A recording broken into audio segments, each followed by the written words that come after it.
আসসালামু আলাইকুম রহমতুল্লাহি অবরকাতুহ। সম্মানিত দর্শক, ত্রয়োদশ জাতীয় সংসদ নির্বাচনের পর যে সংসদ অধিবেশন বসলো আজকের এই দিনে 12 তারিখে আমি ভিডিওটি করছি।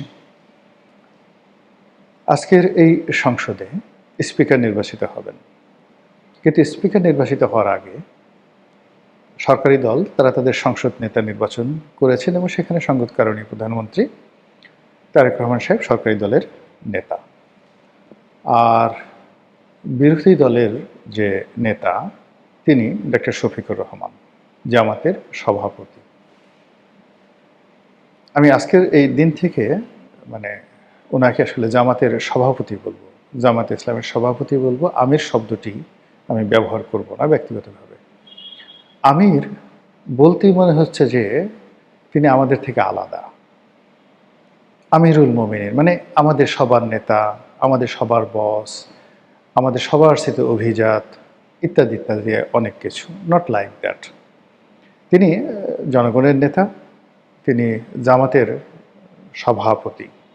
এখানে আসলে আমির শব্দটি আমাদের বাঙালি ঘরানার সাথে যায় না, এটা জামাতের ব্যক্তিগত।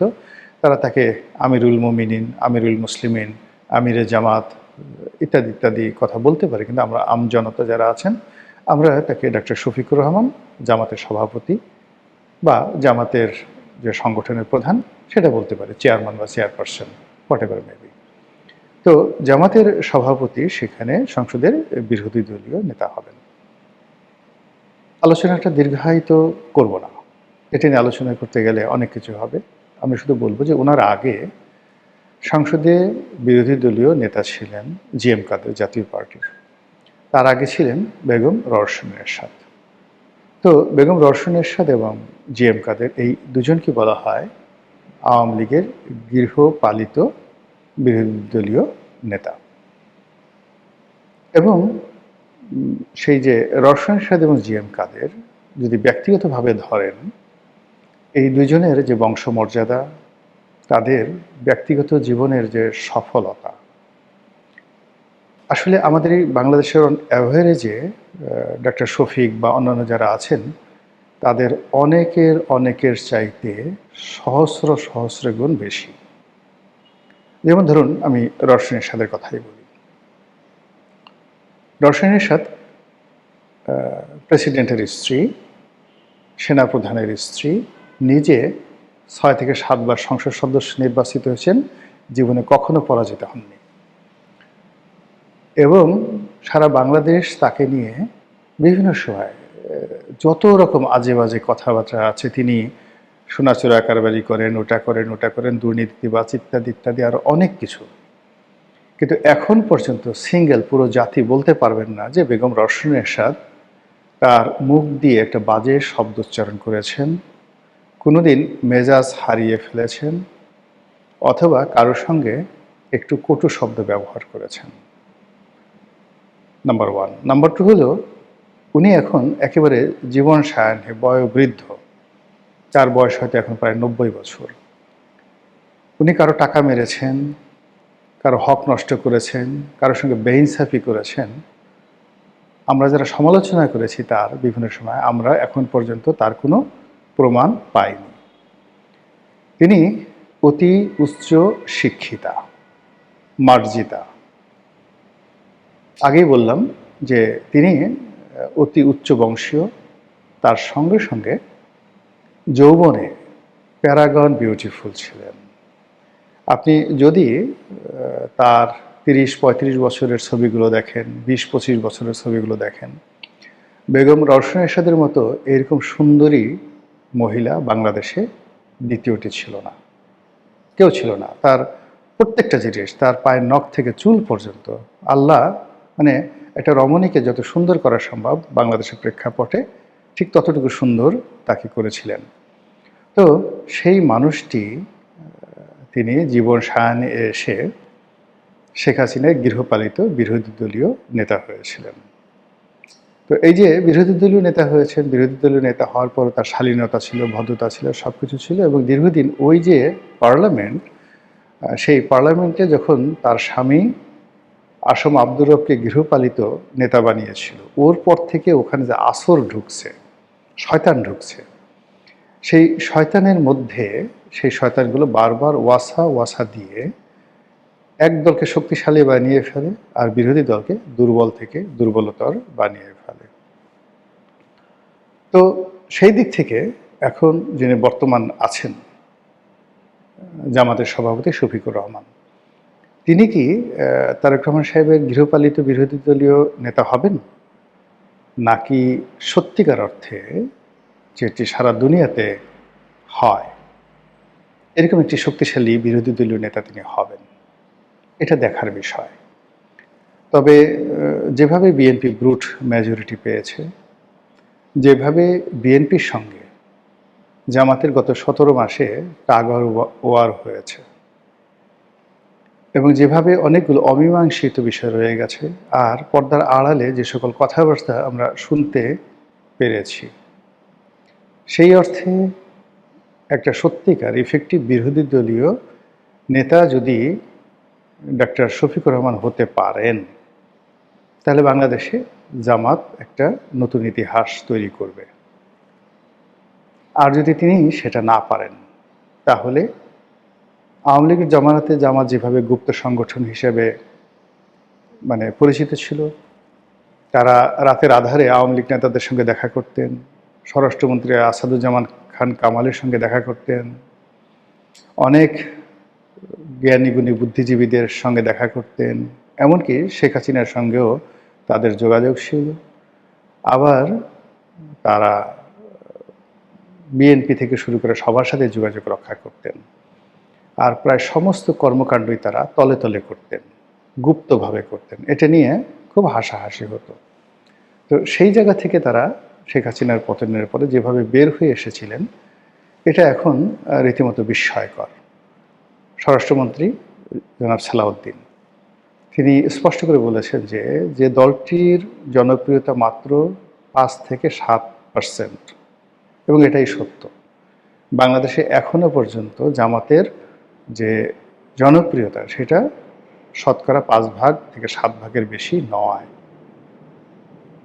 তো এই যে 5 থেকে 7 ভাগ, তাও আবার গুপ্ত। যদি প্রকাশ্যে বলা হয় যে আমরা জামাত করি, সেক্ষেত্রে 2% হবে, বাকি 3% গুপ্ত।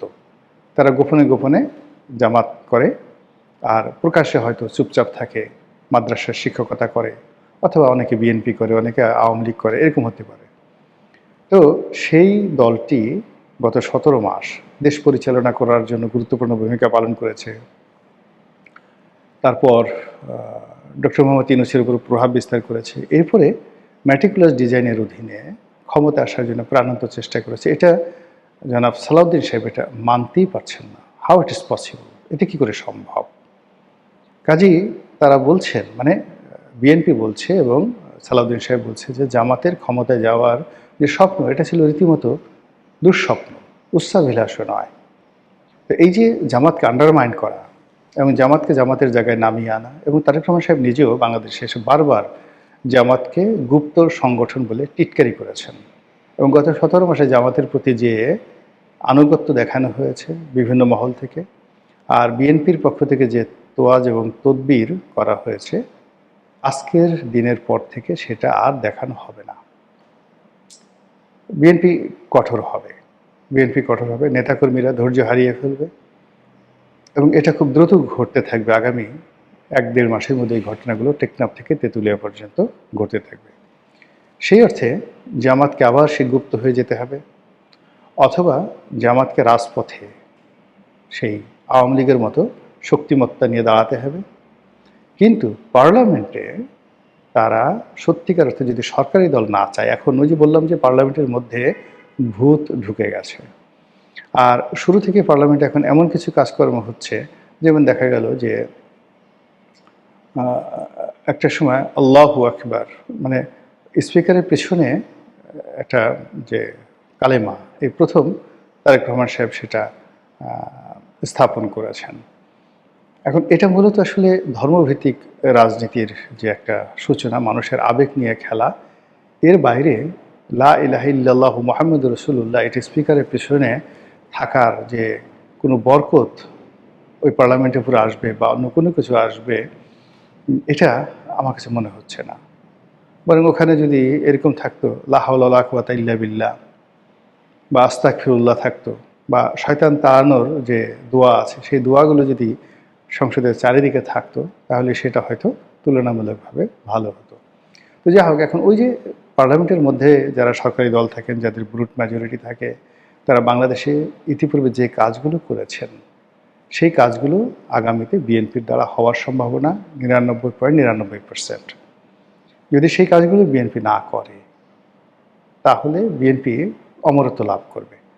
আবার এই যে বিএনপি যে সংসদের ভিতরে বাইরে জামাতকে যে চাপ দেবে, সেই চাপে ডক্টর শফিক যদি তিনি রওশন এরশাদ হয়ে যান, তিনি যদি আসম আব্দুর রব হয়ে যান, তিনি যদি জিএম কাদের হয়ে যান, অ্যাজ ইট ইজ, আমরা বাংলাদেশে কোনো পরিবর্তন পেলাম না, যেই লাউ সেই কদু।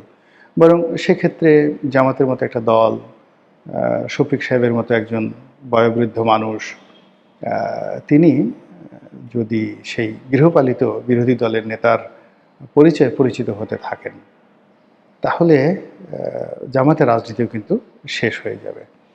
বোঝার চেষ্টা করুন যে জাতীয় পার্টি আজ এখন একটি মানে এমন একটা দল, যা শুধু এমন একটা দল, অতীতে যারাই গৃহপালিত হয়েছে তারা শেষ হয়ে গেছে, তাদের আর কোনো অস্তিত্ব এই বাংলাদেশে থাকেনি।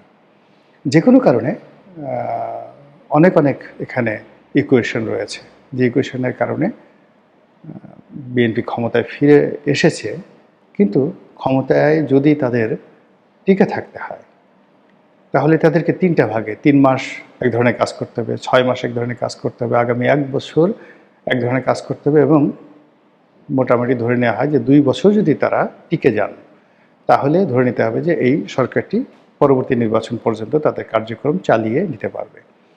কিন্তু সরকার যদি ভুল করতে থাকেন, একের পর এক ভুল করতে থাকেন, তাহলে মানুষ 3 মাসও সময় দেবে না সরকারকে। এর কারণ হলো আমাদের যে রাজপথ এখনও উত্তপ্ত হয়ে আছে। এই রাজপথ থেকে এখনও রক্তের এবং বারুদের গন্ধ আসছে। এই রাজপথে এখনও বিপ্লবীদের পদধ্বনি শোনা যাচ্ছে, এবং আমাদের এই দেশের যে সীমান্ত এখনও খোলা অবস্থায় আছে, পলাতকদের জন্য সেই সীমান্ত খুলে রেখেছে যারা পালাবে। তো এরকম একটা প্রাকৃতিক পরিবেশে যে সকল ছিদ্র রয়েছে, সীমান্তের ছিদ্র রয়েছে, প্রকৃতির যে সকল দুর্বলতা রয়েছে, যে সকল উপলক্ষ রয়েছে, প্রত্যেকটা জিনিস সরকার এবং বিরোধী দল যদি মোকাবেলা করতে পারে ঈমান দ্বারা, একিন দ্বারা, সত্যতা দ্বারা, ন্যায়পরায়ণতা দ্বারা, কোরআনিক বা ধর্মীয় বিধিবিধানের যে নীতি নৈতিকতা আছে, অন্তর থেকে যেটি হওয়া উচিত, হিন্দু ধর্ম, বৌদ্ধ ধর্ম, খ্রিস্টান ধর্ম, যে যার ধর্ম মতো এই জিনিসগুলো যদি ন্যায়পরায়ণতার সাথে করে, হয়তো ওই সংসদে বরকত আসবে। অন্যথায় আনাকুম জানাকুম, রওশন এরশাদ এবং ডক্টর শফিক কিংবা শেখ হাসিনা বা তারেক জিয়া, এই দুয়ের মধ্যে খুব বেশি পার্থক্য হবে বলে মনে হচ্ছে না, বরং অতীতের চেয়ে খারাপ হওয়ার সম্ভাবনা বেশি, যদি না প্রতিটি পক্ষ আল্লাহকে হাজির নাজির না মানেন, এবং যে কাজকর্ম তারা করবেন, চিন্তা ভাবনা করবেন, সব কাজকর্মের মধ্যে যদি তারা আল্লাহকে মানে স্বীকার না করেন, আল্লাহকে ভয় না করেন, তাহলে এখানে বরকত আসবে না। মহান আল্লাহ আমাদের সবাইকে হেদায়েত দান করুন এবং হেফাজত করুন। আসসালামু আলাইকুম ওয়া রাহমাতুল্লাহি ওয়া বারাকাতুহু।